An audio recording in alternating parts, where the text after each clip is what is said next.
Magandang araw po sa inyong lahat mga kababayan at welcome back dito po sa ating munting channel Pinas News Review, kung saan re-reviewin po natin ang mga mahalagang balita dito sa Pilipinas. Mga simpleng komento sa mga issue dito sa Pinas. At eto nga mga kababayan, ako, pag-usapan po natin itong pagtatapyas. Yan na. Pagtatapyas po ng mga crocodile sa budget ni BP Sara. Magkano kaya ang ibinigay na budget? At magkano rin kaya ang binawas na budget mga kababayan? So ito mga ka-review natin, pakinggan po natin, no? Mula mismo sa bibig ni Representative Kimbo. Ito po ang kanyang ano ba ito? Press conference ba ito? Or ano lang to, pagtitipon lang, ha? Eto mga kababayan, pakinggan po natin at bigyan natin ng reaction to, ha? The DBM proposed or recommended a budget of 2.037 billion for the OVP. Kami naman po, ang Committee on Appropriations yesterday recommended, to be exact, 198 million. So yan mga kababayan, 700 plus million, ha? Ang kanilang inaprubahan, no, na budget ni BP Sara. Nako.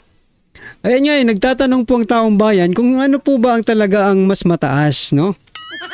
Ang congressman or ang vice presidente, no? Kaya nga ito nga po mga kababayan, ito, yung total votes ni Romualdez, no, ay 181 something hundreds, no, 181,480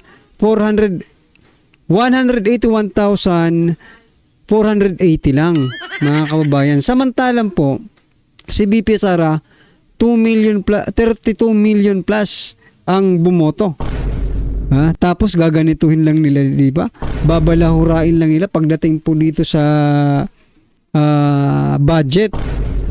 Isipin nyo mga kababayan, 2 billion plus ang proposed. Ang ibinigay lang po ay halos hindi po nagkalahati. 700 lang. Well, anyway, mga kababayan, ano man po ang inyong reaction dyan, no? Tapusin mo muna natin itong pagsasalita ni Kimbo. Million pesos, which means merong cut of 1.293159 billion pesos. At ang So mga kababayan, napakalaki po ng cut, sabi, no? 1 billion yung cut. Hindi ba sila nahihiya dyan? Mga kababayan, hindi ba sila nahihiya? Vice Presidente, gaganyanin nyo yung budget? Paano pa makakagalaw? Sa bagay, sinabi na naman po ni Vice President Sara Duterte na kahit walang budget, magtatrabaho sila. Diba? Pero ang atin lang mga kababayan, no, dapat sigurong maging patas, no? Sila. Kung sa bagay may pagkakataon din, no? Siguro sa mga susunod na pagkakataon, kayo naman ang tatanungin ni BP Sara sa inyong mga budget. Antay lang kayo, di ba? Reduction na yan ay ililipat po sa dalawang ahensya, and as I had mentioned earlier, for two programs, the DSWD-AX program, which is assistance. Yari mga kababayan, yung pondong 1 billion na tinapyas dito kay BP Sara ay inilagay sa dalawang departamento, sa AX, no, na under po yan ng project po yan ng DSWD. At ano pa yung isa? Eto, pakinggan po natin. For individuals in crisis situations, and DOH MAIFIP, or the DOH mga kababayan. Dalawang departamento na kung saan talamak mga kababayan ang korupsyon. DOH na lang, Department of Health mga kababayan.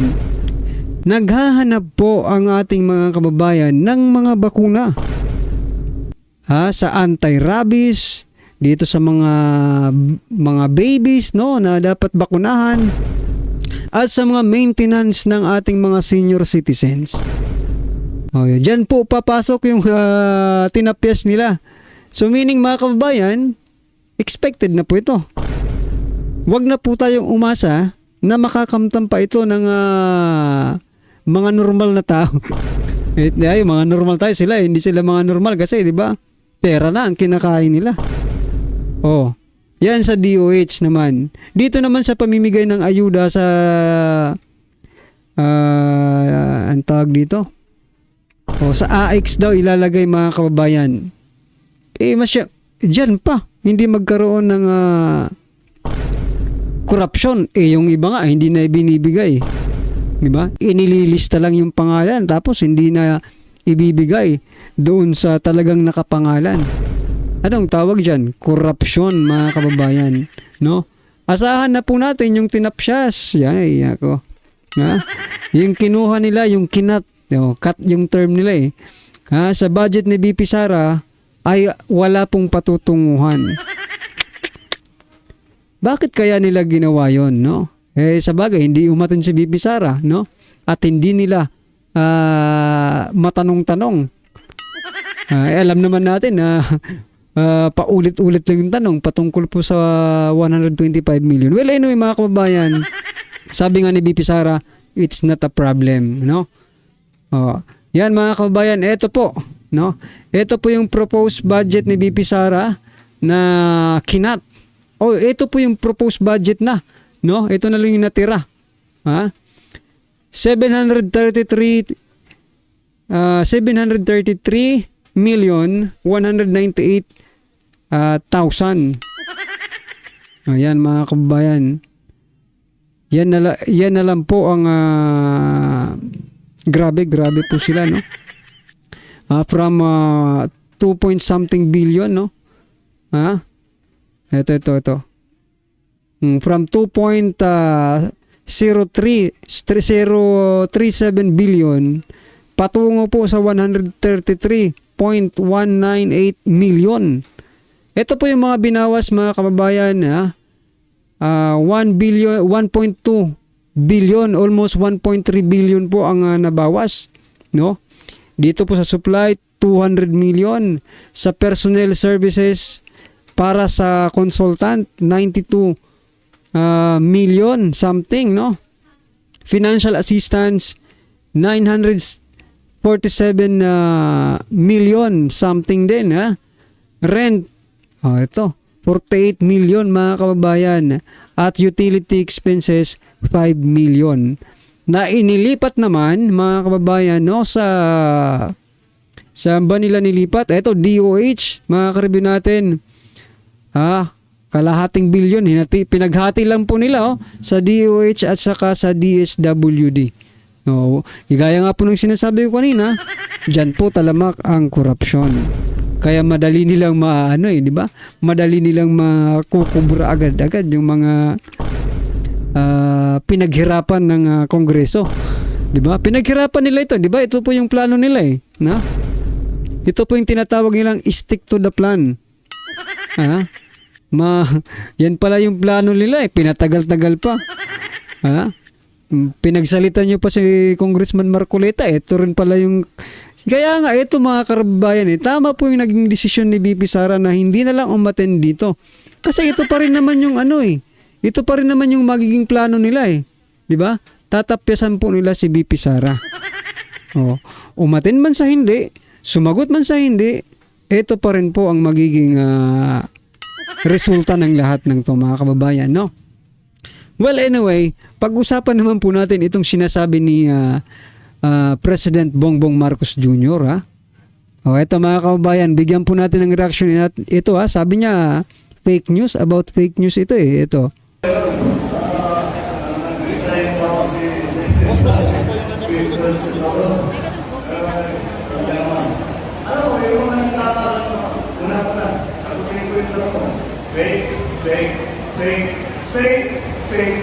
Fake news. The lumalabas na ito mga desperado, nag-i-invent na ng istorya para gumawa ng gulo. Wala naman silang naibibigay, wala silang naitutulong, wala silang ilusot sa buhay ng bawat Pilipino, kundi maninira lamang, kundi panggugulo lamang. Huwag po natin, kailangan maingat tayo. Huwag tayo masyadong naniniwala. Napansin nyo ba mga kababayan? Ha? Iba talaga pag tingnan nyo pag nagsalita si PRRD mga kababayan, nakakatingin, di ba? Nakakatingin ng diretso. Eto, patingin-tingin pa sa taas, di mo alam kung seryoso ba talaga or ano. Sa sinasabi niya. Totoo lang mga kababayan, di ba? Kapag ikaw ay seryoso, you don't have to laugh. You don't have to look above, di ba? Parang nakakaano ka di ba? You are the president of this country tapos gaya-ganyanin mo lang yung taong bayan. Taong bayan ang kausap mo dyan Di ba? Speaking of fake news, ito po ang sinasabi ng ating mga kababayan. Well, hindi po makita yung eto.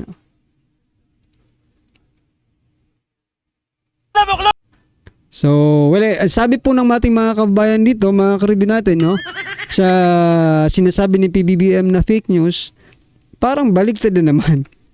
Sino daw po ba ang nagsabi ng 5,500 flood control projects na tapos na? 1 point something billion everyday ang ginagastos? Sino po ang nagsabi na na aresto si nahuli si Pastor Kibuloy, waring sumuko naman. Na walang dalang baril yung mga kapulisan niya at hindi nagtirgas sa QOJC compound. Yan mga kababayan. Marami pa kasing mga statement si PBBM wherein kabaliktaran po ang nangyayari at it means na fake news. At hindi rin kinokorek ng ating mga mainstream media. Hinahayaan na lang po nila Kaya nasasanay po ang ating Pangulo na hindi po siya natatanong na fact check kung totoo ba o hindi yung kanyang sinasabi. Diba? Kasi yung ating mga mainstream media ay wala rin pakialam. Walang pakialam po sila. So eto mga kababayan, panoorin po natin itong si Vice President Sara Duterte. Ito po yung part 3 ng kanyang interview, kung saan marami pong siyang sinabi at isiniwalat sa taong bayan. Napawang katotohanan lamang kasi meron siyang resibo Unlike po kay Saldico mga kababayan na walang resibo, puro paninira lang. Eto po, pakinggan natin si Vice President Sara Duterte. Yung budget ng DepEd at isa yan sa mga rason kung bakit ako nag-resign sa Department of Education. Hindi na ako papayag na sa susunod na taon, ganyan pa rin ang gawin nila at ako yung mananagot sa ginagawa nila. Kaya yan yung sinasabi ko, bakit pa tayo mag-question and answer dito para atakihin niyo ako? Ang masusunod lang naman sa budget, 2 tao lang. Diba? Ang susunod nun na halimbawa ko ay yung budget ng Office of the Vice President. Kung makikita nyo, September 2023, merong lumabas na press release ang Makabayan Bloc. Sabi nila, may meeting kami with Congressman Martin Romualdez. Pinag-uusapan namin ang pagtanggal ng confidential funds. September yon. Kita nyo na? Pagkatapos nun, nagkwento sa akin ng isang congressman. Sabi niya, lumapit daw sa kanya si congressman ko at sinabihan siya na tatanggalin namin ang confidential funds ni Inday Sara. Hindi ba siya magagalit? Ang sagot naman sa kanya nung kaibigan ko na congressman, alam mo, si Inday Sara, walang Nagtanong pa talaga. Nagtanong pa talaga mga kababayan Nagsorbe pa kung magagalit o hindi. Ikaw kaya ngayon, siraan ka, sa confidential fund. Diyan rin sa sa hearing nila, di ba? O hindi ka kaya magagalit mga kababayan. Buti na lang talaga at mahaba po yung pasensya ni VP Sara. Tinanong pa talaga. Kaya alam sa pera yan. Magtatrabaho yan. Kahit anong budget. Alam niya yan. Dahil alam din niya, limitado ang pera ng gobyerno. Kaya magtatrabaho yan. Trabaho lang ang gusto niyan. Sinabihan siya. Oo nga mga kababayan, limitado po no ang pera ng gobyerno para doon sa mga totoong tumutulong. Pero para po doon sa mga peking tumutulong, masami na nating peking tumutulong kasi hindi naman ramdam ng taong bayan eh. Pili lang po yung kung ano nila. Pili lang po yung tinutulungan nila. So paano mo pa masasabi na tulong talaga, di ba? Alam rin naman natin na papalapit na po ang eleksyon. Kaya mga kababayan, tanggap lang po kayo ng tanggap. At alams na po ito Inulit pa niya yung tanong. Tinanong niya yung congressman, sigurado ka ba na hindi magagalit si Inday Sara? Sabi niya, hindi. Kaya kung makita ninyo, doon sa budget hearing ng Office of the Vice President, ay dinefend namin ng maayos kung paano gagamitin ang confidential funds. Napapabilis ang trabaho, napapadali ang trabaho, dahil nakatarget yung mga proyekto. Pero pagkatapos nung plenary namin sa House, ay kaagad na lumabas, di ba? Walang 2 oras lumabas ang statement ni Congressman Zaldico. Ano sabi niya? Unanimous decision ng party leaders under the leadership of Congressman Martin Romualdez, tatanggalin namin ang confidential funds. At para hindi halata na inaatake nila ako, tinanggalan din nila yung mga iba pang mga departments ng kanilang confidential tama po. funds. So nakikita nyo, bumulong ang Makabayan Bloc kay Martin Romualdez. At dahil sa kagustuhan ni Martin Romualdez na hindi siya atakihin, at dahil sa gusto niyang suportahan ang Makabayan at ang NPA, nakinig siya. At ang ginawa niya, tanggalin yung budget. Alam na nila kung anong gagawin nila bago pa kami pumunta sa plenary ng House. Hindi ko alam yon. Kasi nasabihan na lang ako nung kaibigan kong congressman pagkatapos na. Nung nakita ko na nagsabi si Zaldico, tanggalin niya ang confidential funds ng Office of the Vice President. So doon ko na lang naintindihan na aatake sila gamit ang confidential funds. Dahil sumunod nun, October, ay merong dated na October na audit memorandum ang Commission on Audit. Tapos meron silang October 3 na audit memorandum ang Commission on Audit. So sunod-sunod yun, makita mo. Naglabas ng press release ang Makabayan, nag-defend kami ng budget namin, nagsalita si Zaldico, lumabas ang mga AOM ng COA, September, October.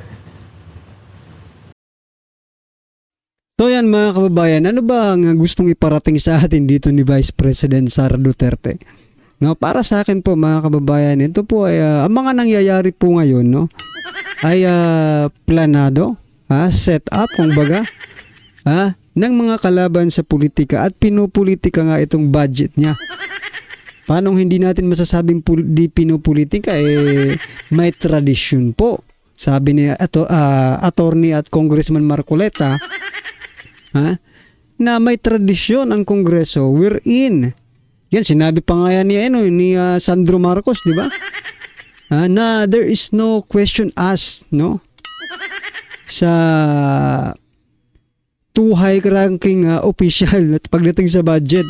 Kita mo yung kay PBBM, 15 minutes, go, approve. Pero kay BP Sara, nakadalawang hearing na, ayaw pa rin paawat. Siguro ko gusto pa nilang magtatlong hearing. Pero nahiya na mga kababayan at yan na nga po. This is their plan, di ba? Sabi ni Stella Kimbo na we stick to the plan. Yan, tiba-tiba po sila ngayon sa, di ba kasi yung AX by ano yan eh, by district, di ba? Oh. Sigurado tayo itong mga hinayutak na itong mga crooks na ito mga kababayan, yung distrito nila, nako mabibigyan niya ng AX po mga kababayan, no? Mula sa DSWD at syempre, alams na po, may, kung may porsyento, edi congratulations sa inyo. Your plan is very effective, di ba? Well, anyway mga kababayan, ano man po ang inyong reaksyon, opinion patungkol po dito sa mga napag-usapan natin.